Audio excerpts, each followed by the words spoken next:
come out to play. Warriors, come out to play. Warriors, come out to play.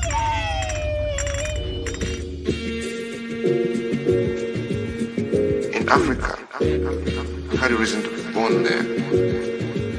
So we have a God.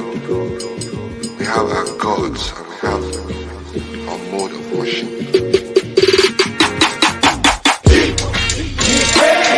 Queens, nod your head if you know you got soul. Women, snap your fingers, let your head wrap roll. Come on. Kings, got us good like we ain't trap brown. All my brothers, put your hand on your chest now. Freedom's what we need, more solutions is the key. Wave the banner of the free, that's the red, black and green. Bringing truth to the streets, war to get no enemy. If it's peace, we at ease. If it's war, we don't cease. EYEs on the crackers and police. Never slack up even when we free, cause we ain't free until we get the land, that's the green. Black power, new African, liberated from the thieves, nothing better else to be. Queens, nod your head if you know you got soul. Women, snap your fingers, let your head wrap roll. Come on. Kings, got us good like we ain't trap brown. All my brothers, keep your hand on your chest now. Stimulated cause I'm liberated. Rock me Africa, medallion in the middle of the clan. Situation, freedom, come drum, playing by the river. I deliver for my people, it's the sequel of revenge. My friends, get ready, every neat shell, bow, every tone, shell, tail on the mountain I reveal. Throw the shells, pour light side up, dark wine up in my cup, pour it out and then I strut. Alafia, dear. Queens, nod your head if you know you got soul. Women, snap your fingers, let your head wrap roll. Come on. Kings, got us good like we ain't trap brown. All my brothers, put your hand on your chest now. When the African doesn't want to understand or participate in the reason why he was born, Queens, nod your head if you know you got soul. Women, snap your fingers, let your head wrap roll. Come on. Kings, got us good like we ain't trap brown. All my brothers, put your hand on your chest now. see, Africa has not been able to contribute its own knowledge to this universe. But we have knowledge in Africa. You understand? Yeah, of course. You see, so all these things need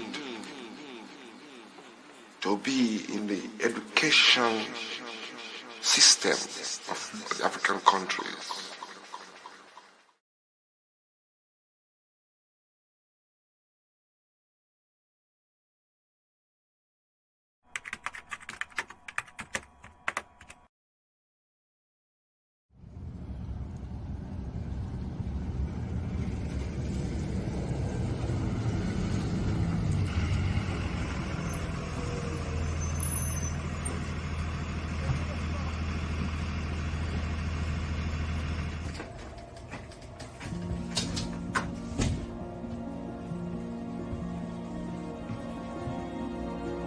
How was school today? Mom, these kids at school kept making fun of me and they kept calling my hair nappy. Why, Mom? Tootie, look, just read this book and it'll tell you everything you need to know.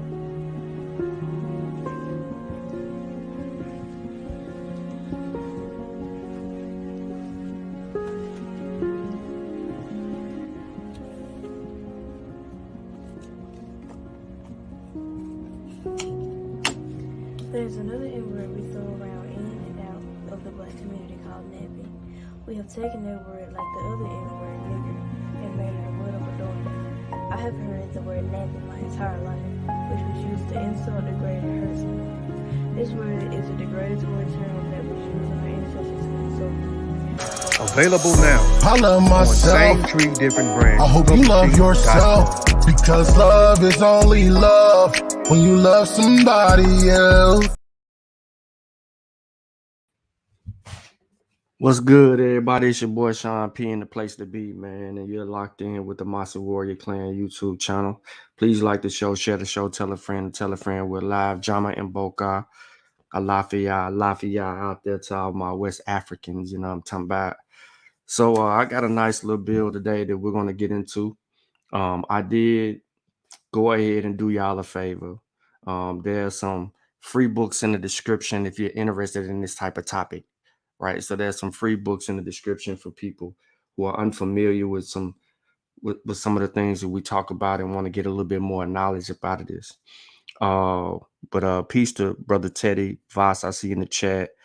I see you, Sabio. What's good? Omar, what's happening?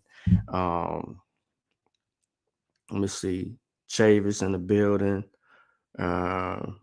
Few other people that hadn't said anything. Peace to you and those who just joined. Man, make sure you go and you cop Kofi's new book, African Hair. And before we get going, you already know, man, we got to do our thing. So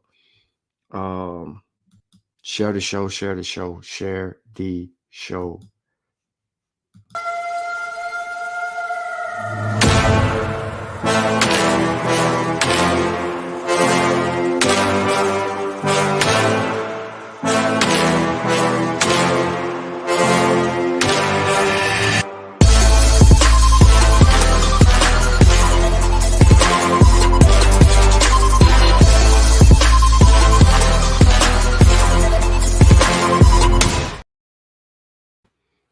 What up, Thurman? What's good, brother? How you doing? Peace to you, man. I see you in the chat.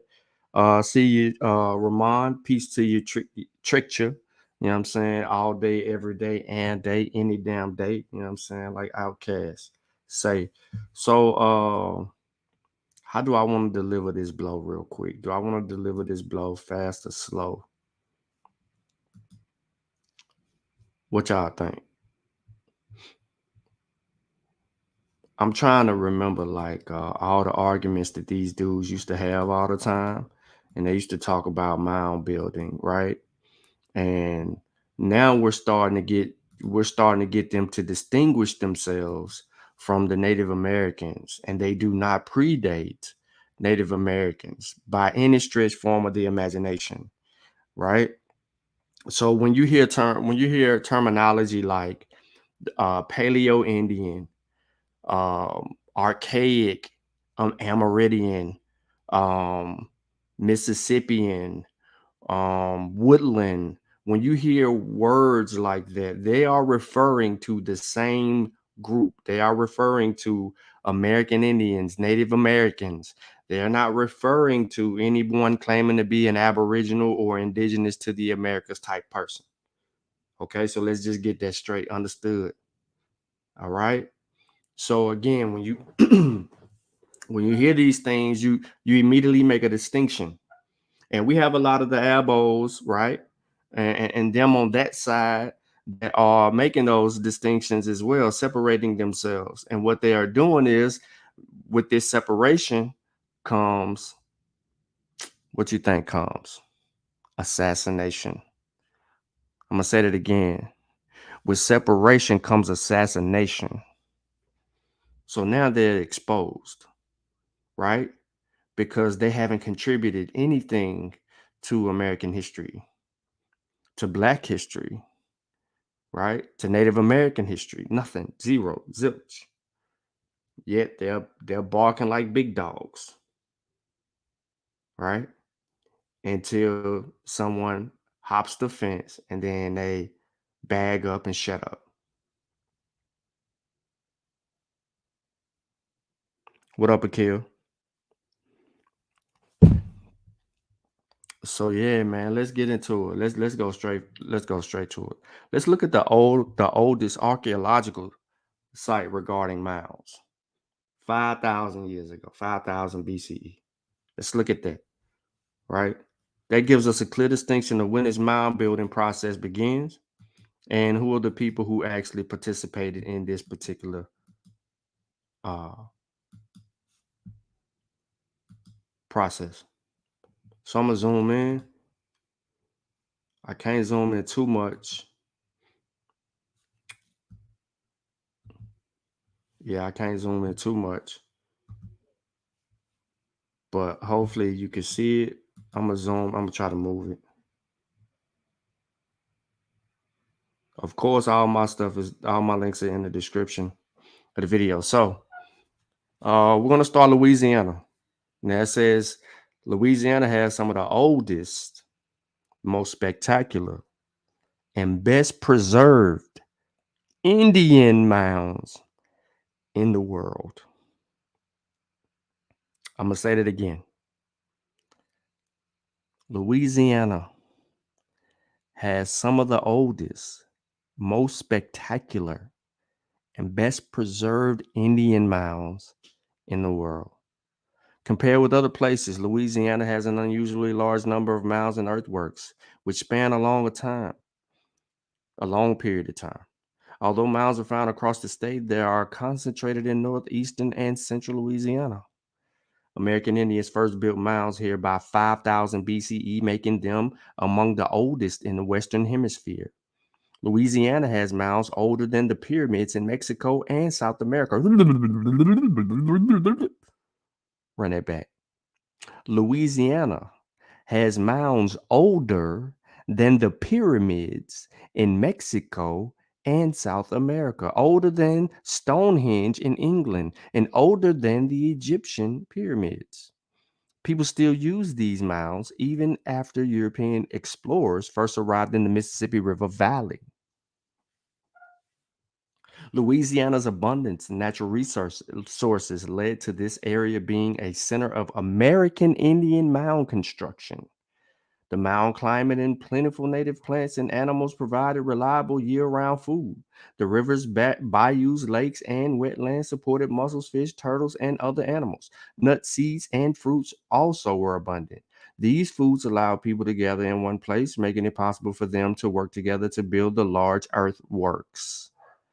The American Indians built the oldest mounds between 5000 BCE and 2500 BCE with the round tops. They were not burial places, and they did not have temples or houses on top. Louisiana has 13 of these ancient mound sites, more than any other state in the nation. American Indians built mounds in Louisiana for nearly 7,000 years. The mounds had many different shapes, sizes, and functions. The earliest sites had mounds with round tops. Later sites sometimes had flat top mounds with temples and chiefs' houses on them.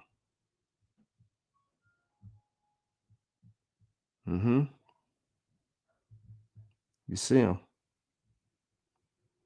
Them little triangles, them little scattered triangles are all mound sites. Oh, don't worry. Y'all know I leave y'all this source in the description. Y'all know I leave y'all this information in the description. Come on, man. Don't act like that. I got to bag back just a little bit so y'all know.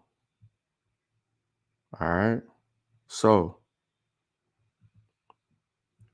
here's the chronology of Louisiana mound building in reference to other major historical events. 15,000 BCE, first peoples arrived in North America before 13,000 BCE. That's what it says right there in the timeline. It goes from 5,000, 4,000, 3,000, 2650, 17, all the way up until 1803 during the Louisiana Purchase. It says that Louisiana has more than 800 archaeological sites. So the first mound builders was the American Indians. What up, Kenan? And that's key, right? Now that we have separated the American Indians from this Aboriginal movement, they are subjected to assassination. They are just a group of believers.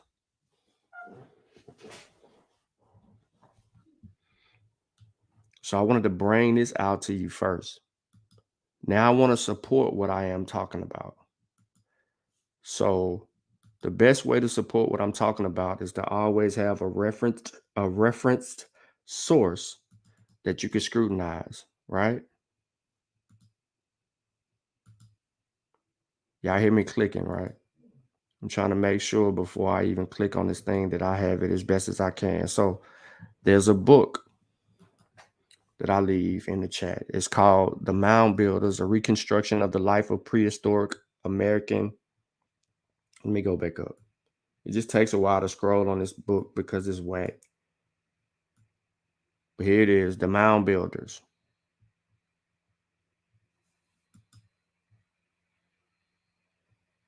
This mother moves so slow, bro. 550 pages. I understand that some people don't have the attention span for that. There is the author of the book, Henry Clyde Sheatron. Just bear with me. I'm actually moving from page to page, but it ain't moving from page to page. It is very slow. The picture that you saw originally when I pulled it up on the screen, I'm going to read the bottom of that picture for y'all. We need to know who the mound builders were, right? Because I can't come out here and simply say the mound builders was these American Indians. I need supportive evidence, right? I gave you sites from an archaeological perspective. Now we have to add to that. I don't know what's up with all the having to approve people's comments in the chat. But here we go. Does this look like anybody claiming to be Aboriginal or Indigenous to the Americas that be on YouTube?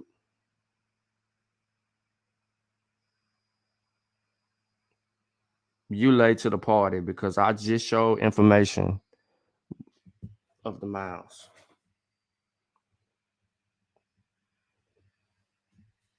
No, they are not. They're nothing of the pyramid type.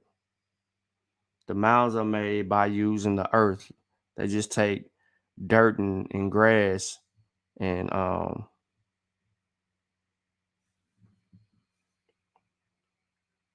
build it on top of each other. So this says here, this life-size figure executed for Ohio State Museum is the first known attempt to portray scientifically the builders of the ancient mounds as they appeared in life. The sculpture, Irwin F. Frey, affected the restoration by using an actual skeleton from a Hopewell culture mound in Ohio and employing the scheme of anatomical measurements evolved by Dr. J.H. McGregor of Columbia University. The facial features, as those nose and lips, not being determinable by such methods, were posed by a full-blooded Indian of the Pawnee Nation.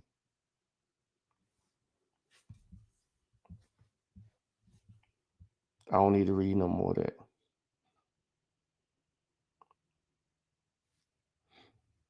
So again, the Mound Builders, a reconstruction of the life of prehistoric American race through exploration and interpretation of their earth mounds, their burials, and their cultural remains. This is an archaeological piece.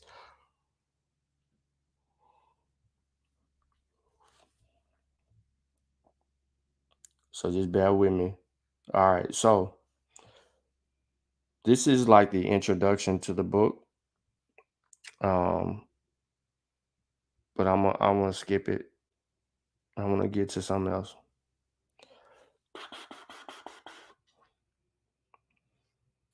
I don't expect to be seeing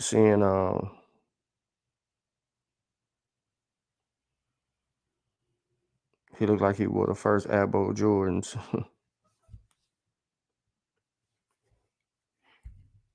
I don't know what that's about.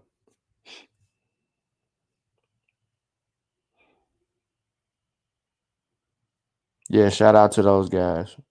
I don't know what happened, what they do today. Did they go live or something? Danny and them go live? So chapter 1 is on page 5. Um, I hope y'all are seeing this as, let me go back up.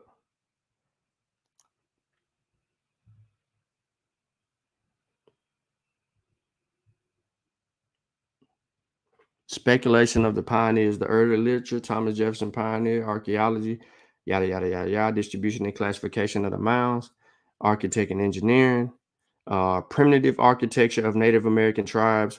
I know I'm killing the argument already by just letting y'all see which chapters are what, but in chapter 3, it's basically telling you primitive architecture of Native American tribes, structural achievements of mound builders, magnitude of mound building, operations, construction, and purpose of the mounds. So that is the chapter which you want to deal with it. If you want to get into the agriculture, commerce, and industry, then chapter 4 would be good for you as well, because that's going to put implementation on what type of crops that they were dealing with at the time, what kind of commerce, and and you can kind of go through there. So that's one of the books. I don't want to get into reading it because the chapter already opened it up and started telling you who did what, when, where, and how. It answers a bunch of research questions. So I am going to come over here to Thomas P. Christensen, and I'm going to get into the Mound Builders article. This is only 12 pages. It's not a lot, but I just want to make something clear. All right. What up, Lavelle? What up, Double R? In that truly monumental work, The Discovery of America, 1892, its genial author, John Frisk, writes, there were times in the career of sundry Indian tribes when circumstances induced them to erect mounds as sites for communal houses and or council houses, medicine lodges, or burial places, somewhat as there was a period in the history of our own forefathers, in England, when circumstances led them to build moated castles and drawbridges and portcullis. And there is no more occasion for assuming a mysterious race of mound builders in America than for assuming a mysterious race of castle builders in England. At least John Frisk was right to this extent, that there was no mysterious general race of mound builders distinct from the historic Indian tribes. All Indians, historic and prehistoric, belong to the Mongoloid race of mankind. So let's talk about that a little bit. Who is this Mongoloid race? Anyone know who's this Mongoloid race? Because now, you got the Albos, right? The Indigenous, they're separating themselves and they're saying that they're not a part of no Mongoloid race. Well, those people that are supposedly of the Mongoloid are the descendants of the first people to inhabit the Americas, and there was no one here. There was no other group here. There was no disturbed culture, right? There was no distinctively different culture here. So to solve the mound builder problem, or at least to clarify, we must consider the leading Indian culture groups in both the Americas. All these groups had a common economic basis, for they all raised corn. Most of or all of them also used tobacco. I think we may use the term mound builder generally for all groups of north of Mexico that built mounds of any kind or shape, especially if they are also raised corn. The mound builders par excellence were those who built mounds and other large earthworks, whose artisans were artists as well, and who had made considerable advancements in social organization, numbers, and astronomy. Before proceeding farther, it might be well to ask and answer the question, or further, I'm sorry, I said father.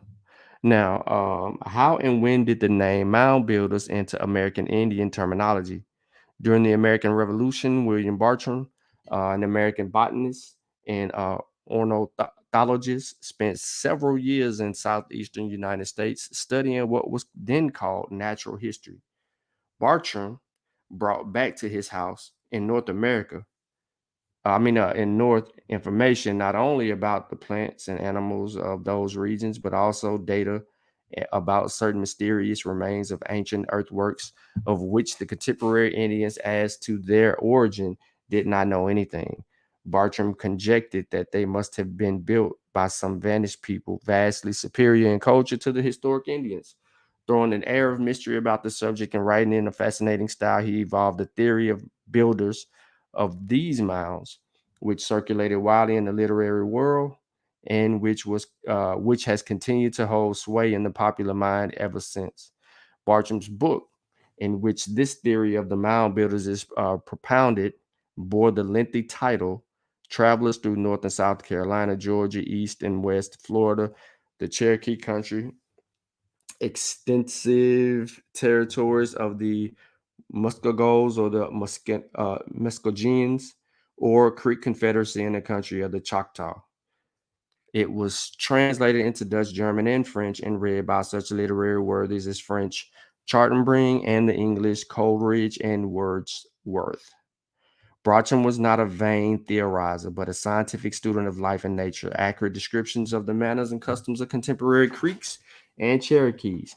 This was published in 1853, but most of the edition was destroyed by fire, and new edition did not appear until 1907. Ironically enough, this description has furnished more modern anthropologists with some of the support for now the current belief that mound builders were ancestors of at least some of the historic Indians of the Mississippi Valley. Thus, Bartram built up a theory of the mound builders by captivating style and also furnished ammunition for demolishing it. By his keen observation and painstaking labor, the factual study of the American Indians, prehistoric and historic, gained an impetus in the early days of the Republic by founding of the American Ethnology Society, of which Albert Gallatin and Henry R. Schoolcraft were honored members. It was this society which brought out the first edition of Bartram's description of the Creeks and Cherokee.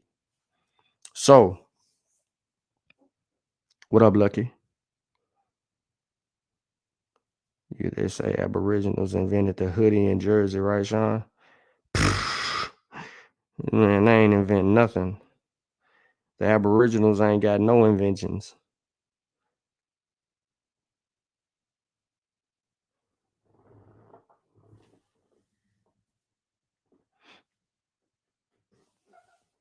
Craziness. What up, Snowball?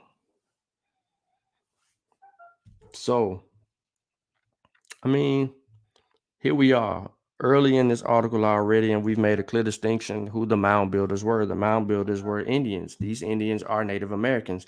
These Native Americans are the Mississippian and woodland people, the Archaics, the Paleo Indians, something that we call the Amerindians. Whatever we call them at this particular juncture, they're not Aboriginal or Indigenous, and they don't claim to be Aboriginal or the Indigenous people, right? So again, the people who are claiming these things are now exposed and are available for assassination. So that's why they're in retreat mode, because they got away with so many lies so long, and we really just didn't address them. We just kind of swept it under the rug because they were irrelevant. What up, Tony? So, that's a good article. I want to make sure that y'all have that. But I want to get into something that I think everybody can learn from, a PowerPoint.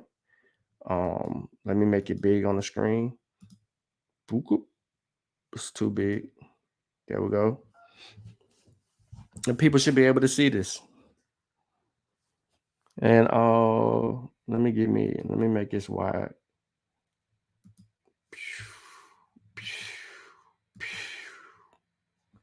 And before we get into this, though, remember, y'all,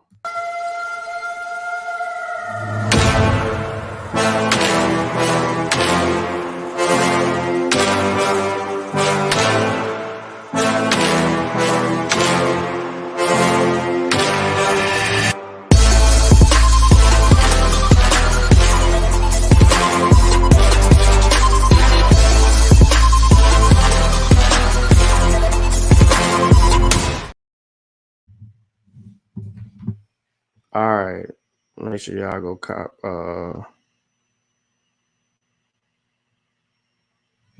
Kofi's book. All right. So real quick, let's get through this. Then we'll make it happen.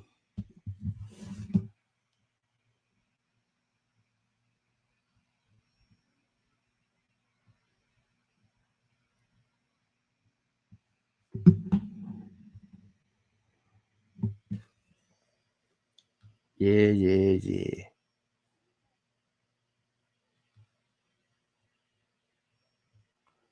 All right. So as always, they talk about migration. The migration from Asia, the introduction. Who are the Mound people? Most popular theory of migration, the Beringer, the land bridge between Northern Asia and modern day Alaska, right? And they show it here on the map. Excuse me. So, a migration from Asia, the migration possible because of the last glacial maximum or the last ice age. 70 to 100,000 years ago, huge glaciers locked up large amounts of the ocean water. Seas dropped as much as 300 feet. We now know that the seas dropped to 400 feet. Beringer emerged, which was an ice-free, treeless grassland.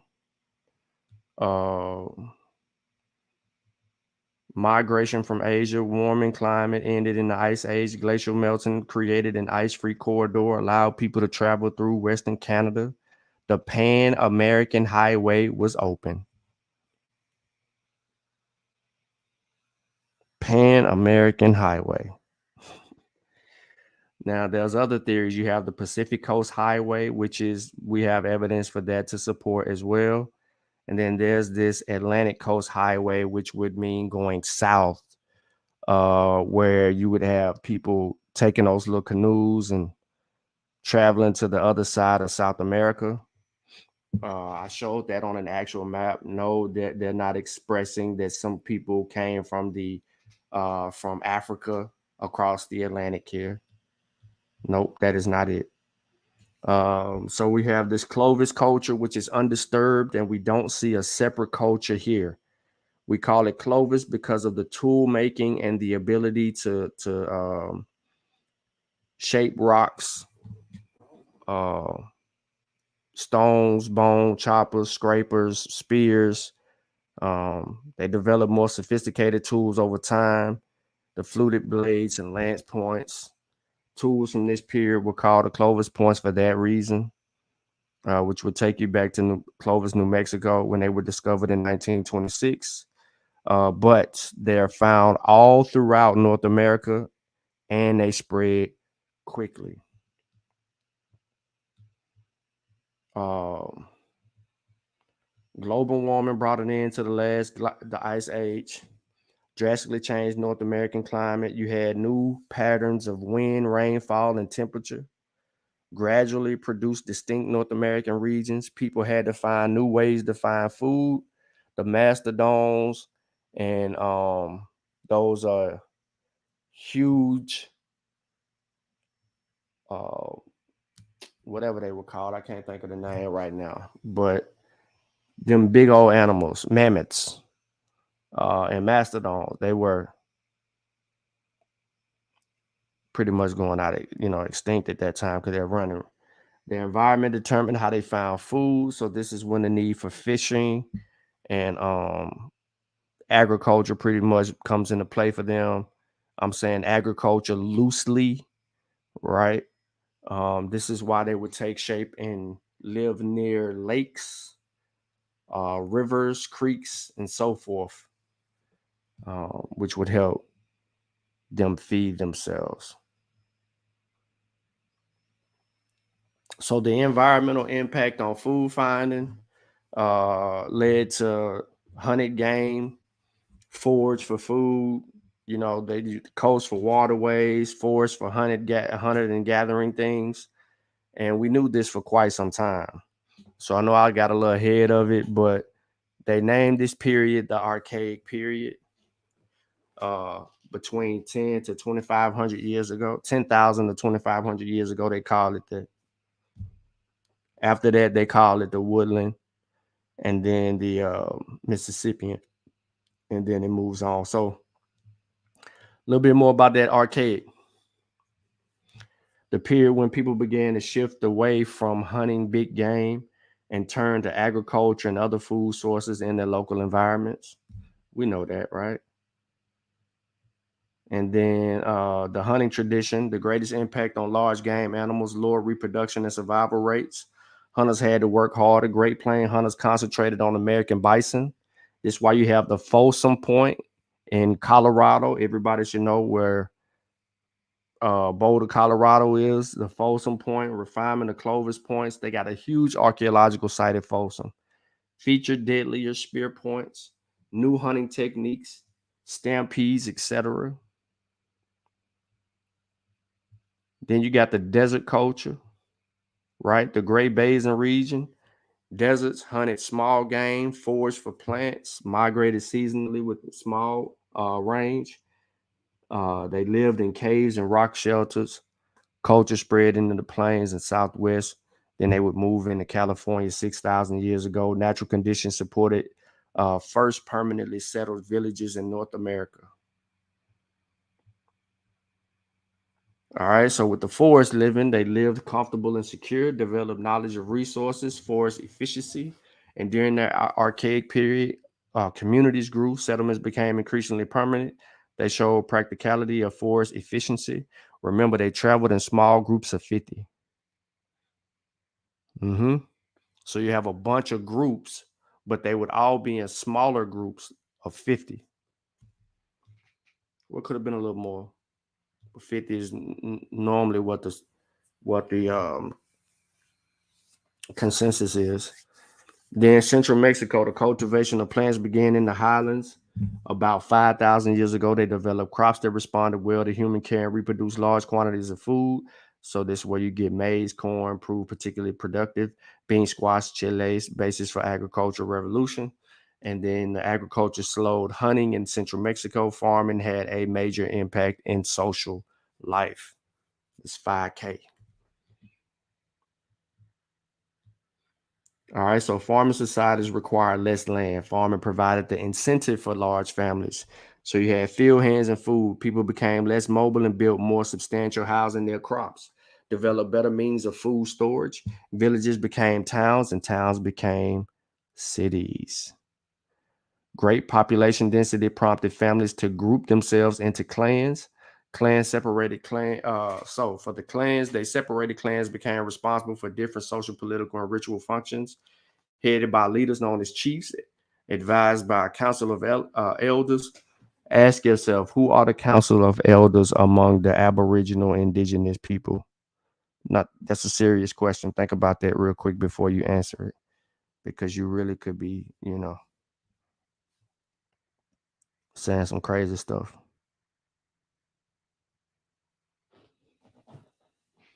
So, supervision of the economy, collection and storage of harvest, the distribution of food in various clans took place. And now you have an increasingly social complexity. So they developed strict divisions of labor. The women, household duties, care for children, did agricultural work. Men hunted, fought, and government, right? Sometimes tribes were headed by women. Talk that talk, George. What y'all know about that? These pseudos mad, bro. Aboriginal assassination. So check this out. It's a little map right here talking about Indian cultures. I'm going to leave that up for a little bit. I want you to take a really good look at that map. See if you see anything distinctively interesting for yourself. Now, I know that the logo, it ain't in the way.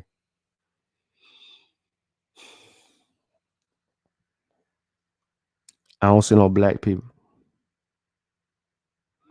I don't see nothing that would distinguish, right? These people call themselves indigenous. We don't have no area for that. We know who's who. Look how far up the Blackfoot are. They way up about Canada.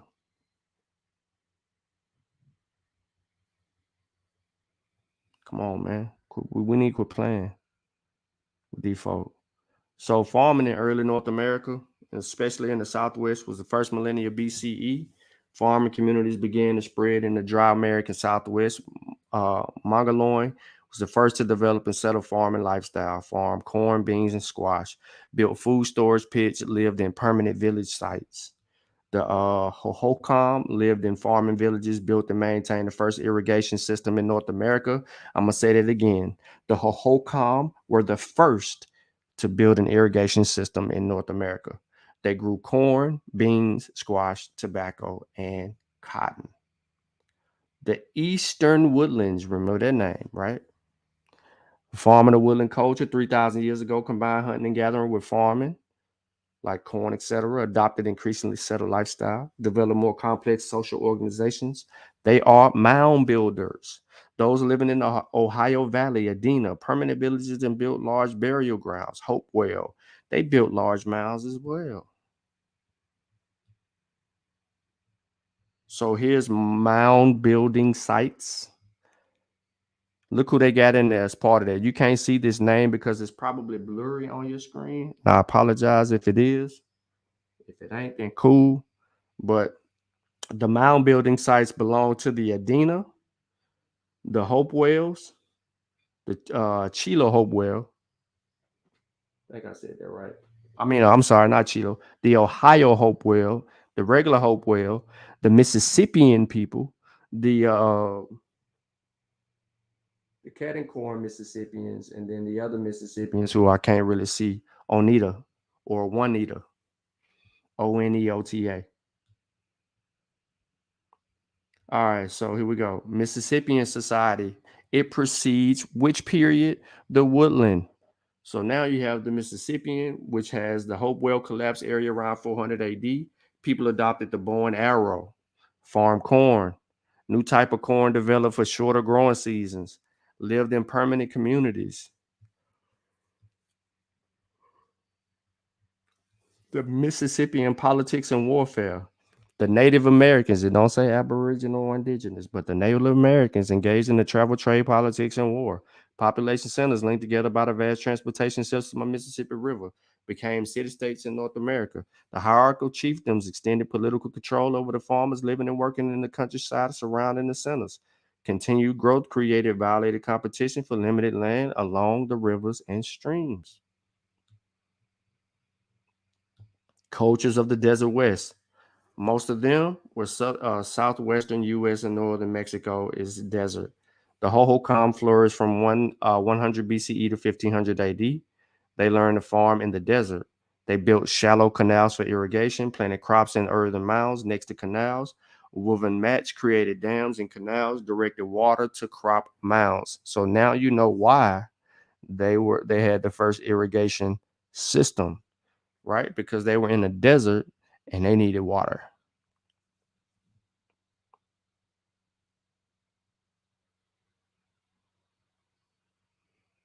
Hold up. Shy One says they found bones in Montana. I said, show me a black person with ancestors from Montana. Yeah, man. Them bones that they found in Montana ain't got nothing to do with him, bro. He just making up stuff. And he learning it on the fly. He don't even, after all these years of claiming to be an Aboriginal, he still don't have a sensible argument. It's pathetic. But the Holcomb experience, they expanded their irrigation system, channeled water into villages, used wells and other containers for storing water, created pit houses, dwelling form by digging shallow holes in the ground and building walls and roofs for with mixture of clay and straw called adobe. Now the cultures of the Desert West, the Anasazi lived in the Desert West near the Hohokam from about 100 BCE to 1300 BCE. This is where you get the Pueblos, like the Hohokam. The Anasazi had pit houses. They also developed the Pueblo. What is that? Several stories high, many rooms similar to apartments. Villages also had underground rooms called kivas. Kivas used as meeting places for religious ceremonies. Cliff dwellers, another type of Anasazi architecture, cliff dwelling. Pueblos built in the shallow caves and walls or of rocky canyons to enter rock staircases carved into rock or ladders. Limited accessibility offered protection from attack. So how did cultures of the Desert West adapt their architecture to the environment? The answer is clearly this. They used local materials such as clay and built pueblos and caves in high canyons. So what about the mound builders in Hopewell? Well, in Hopewell, they lived in eastern woodlands near Ohio and Mississippi River valleys. The mound builders from 200 BCE to 500 AD. They built large stone and earth mounds as burial sites. Size suggests some form of organized labor. And as far as the burial mounds, Hopewell buried objects like the pottery and metal ornaments, daggers or obsidian from Rocky Mountains, shells from Gulf of Mexico, clues that Hopewell developed extensive trade network. Culture began to decline in 400 AD. The cause of the decline is not clear. So the Mississippians and the Cahokia, they also lived in the eastern woodlands near Ohio and Mississippi River valleys, built some of the earliest cities in North America. The Cahokia had a population, remember, they had the largest of 20,000 people. Remember, because everybody else was staying small, but they had the largest. Contained more than 100 miles, with the ruler living on top of the largest city in the center. Cahokia, planned city built by an organized labor force, mathematical and engineering skills evident, different types of soils and mounds for proper drainage. Artifacts show complex society differences between common people and those with status. So let's sum it up.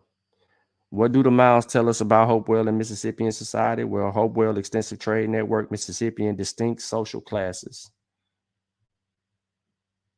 The cultures of the West, most of southwestern U.S. and northern Mexico is desert. So the Hokum flourished between 100 BCE to AD, 1500 AD. They learned to farm in the desert, built shallow canals for irrigation, planted crops in mounds, earthen mounds next to canals. Woven mats created dams and canals, directed water to crop mounds.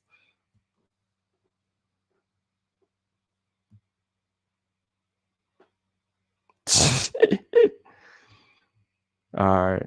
Now, Hohokam expanded irrigation systems, channeled water into villages, used wells and other containers for storing water, created pit houses, dwelling formed by digging shallow holes in the ground and building walls and roofs with mixture of clay and straw called adobe. None of these people that I'm talking about are black people. None of them, not a one. What up, Thomas, Oklahoma? What's good, my brother? He called them the Wabos. Love to claim the Blackfeet of Montana is black. It's because they have the name black in their name. Yep, that's a fact.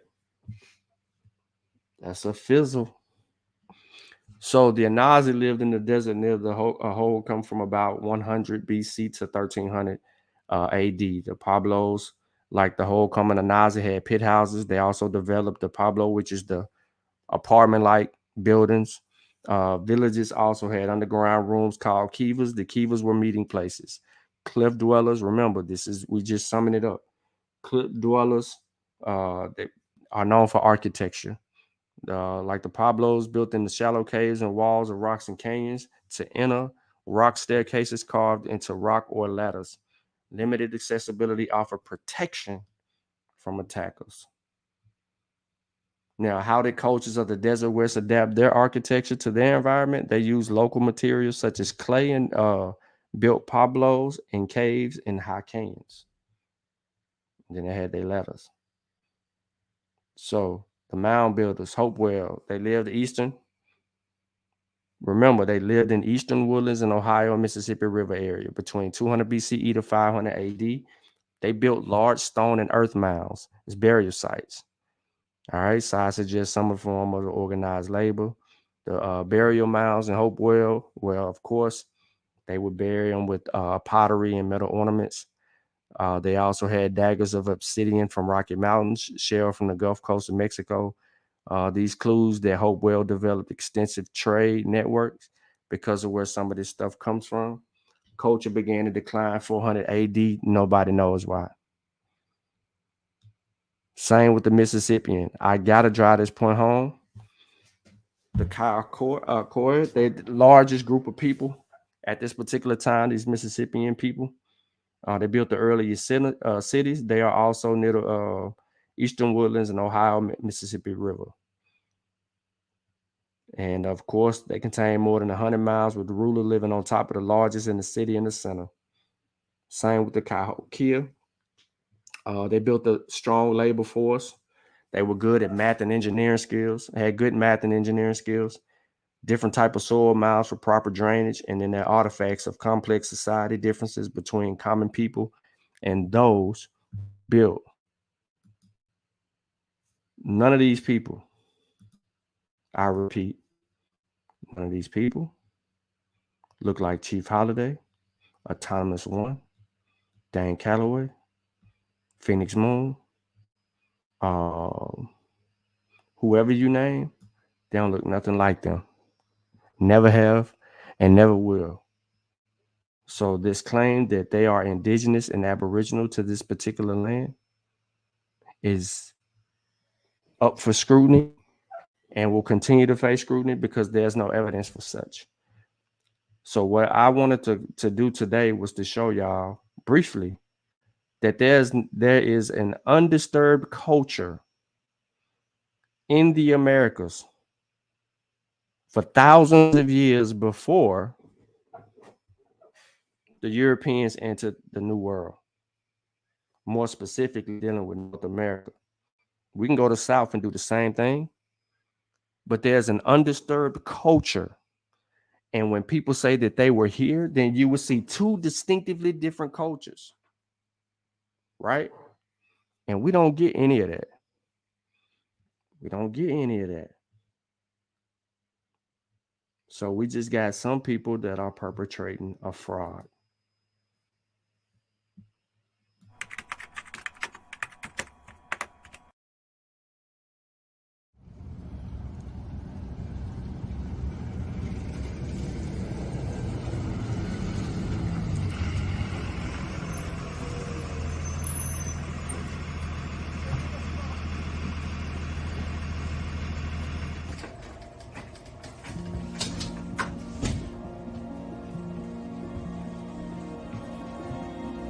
Hey, baby, how was school today?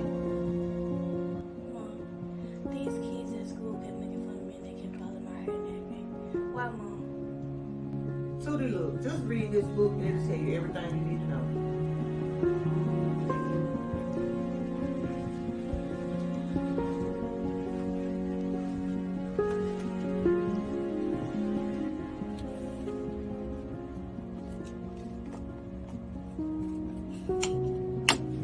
There's another N-word we throw around in and out of the black community called nappy.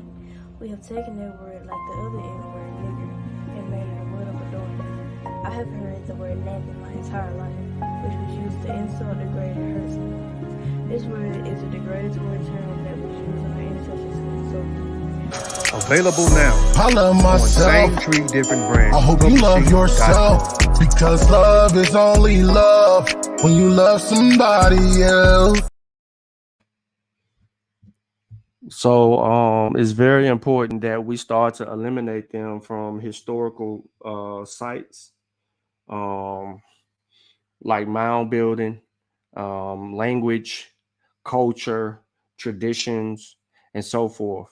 The so-called Aboriginal Indigenous community has no, and I'm gonna repeat, no attachment to anything that belongs in the Americas, right? They are a new age group of people that just began to start claiming and stealing one's culture not too long ago. Not too long ago. I'm talking like recent history. Because the people who are, even those who are affiliated with or mixed ancestry, right? They have Native and they have African ancestry. They do not put down the African ancestry at all. They just don't. They don't. And so we have a multitude of ignorance that lives amongst us that we just have to weed out. So now that we have them separated, like I said, it's assassination time. So anything that they claim, we're going to deal with it. It's going to deal with it. Let me see what's going on.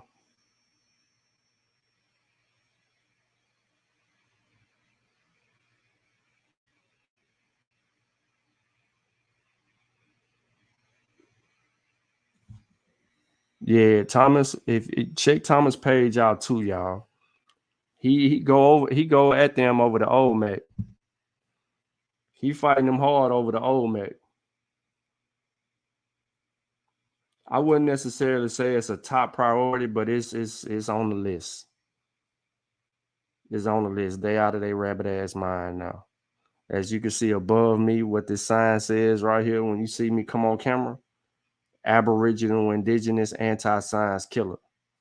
I'm talking to the Abos, or what Thomas called the Wabos.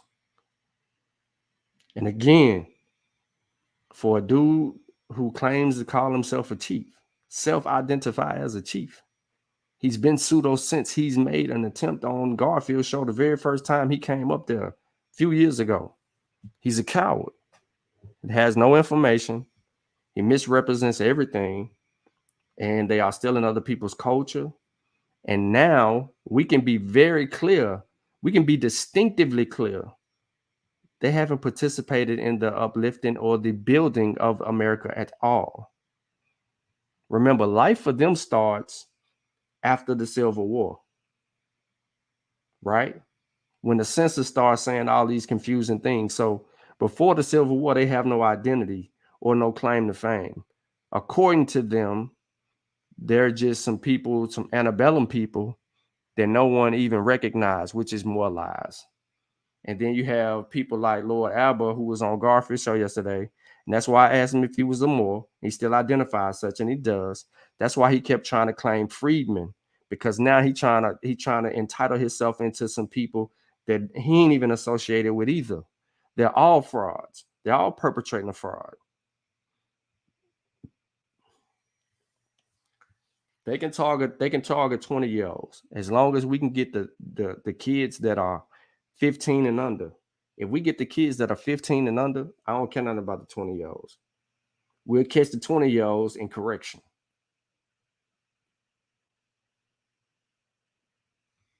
Craziness. Who you talking about was on Smash Show today? I don't know who you talking about. You talking about Abba? Trash.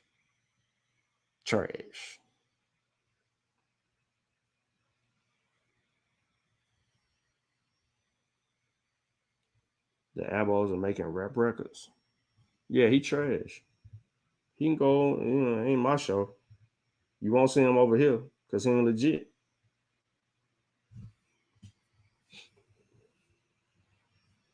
He ain't legit at all.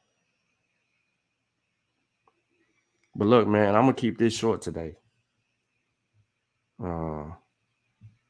Real short. So they was arguing on Smash Show. It's because, see, all right, so let me tell y'all something.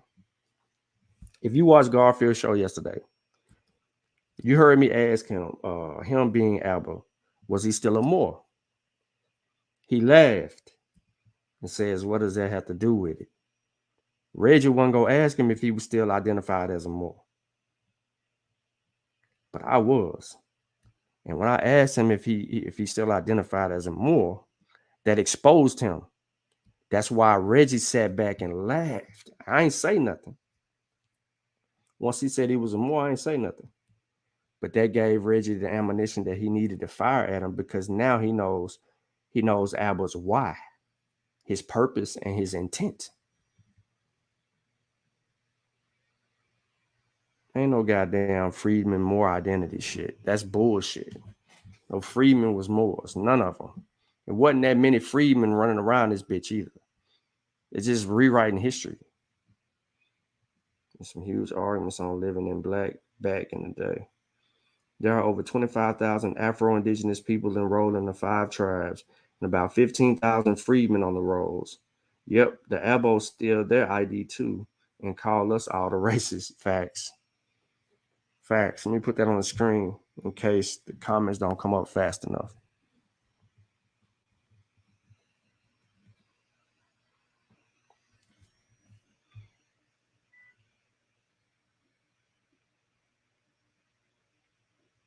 Yeah, that's what Abel's trying to do. That's why he claiming the freedman jump, because he's doing exactly just that. He's trying to separate himself from African American. He don't want to identify as such. They're pathetic, but the freedmen are Africans.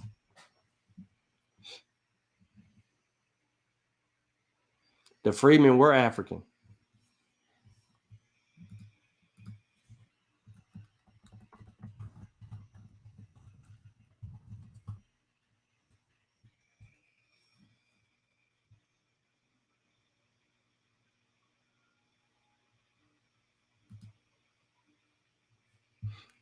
So just real quick, man, I don't know how he could postulate such a thing. He don't know history. A freedman or freed woman is formerly enslaved person who has been released from slavery, usually by legal means. Historically, enslaved people were freed by manumissions. You can read into this as much as you want to.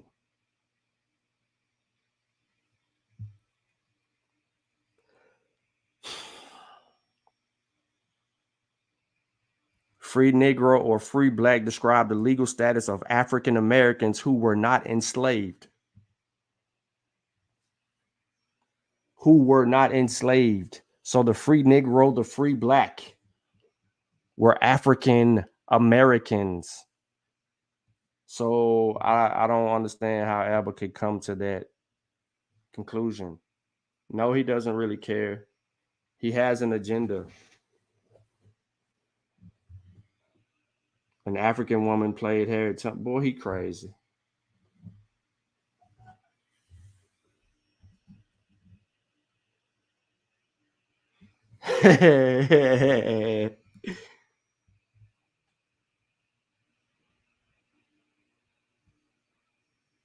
African descent 24 times. Exactly, bro. So I don't understand why he would make that claim. For anything that he actually does. He's full of shit. And I knew he was full of shit. That's why I said what I said about him. I was like, I don't trust him. I don't trust nothing about Lord Abba. Nothing. Nothing. Because he thinks that a freedman is separate from slaves, right? Who descend from West Africa.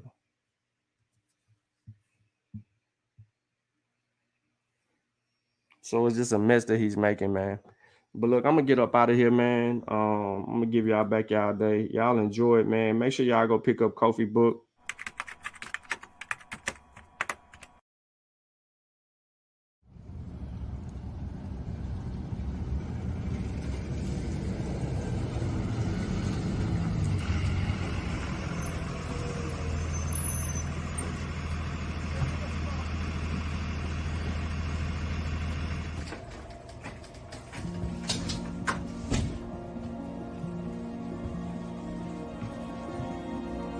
How was school today? Mom, these kids at school kept making fun of me and they kept calling my hair nappy. Why, Mom? Tootie, look, just read this book and it'll tell you everything you need to know.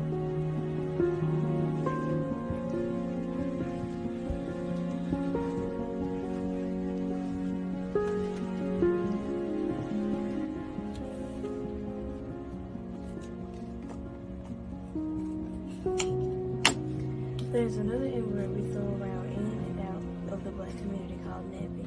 We have taken that word like the other N-word, nigger, and made it a word of adornment. I have heard the word nappy my entire life, which was used to insult, degrade, and hurt someone. This word is a derogatory term that was used in our ancestors to insult people.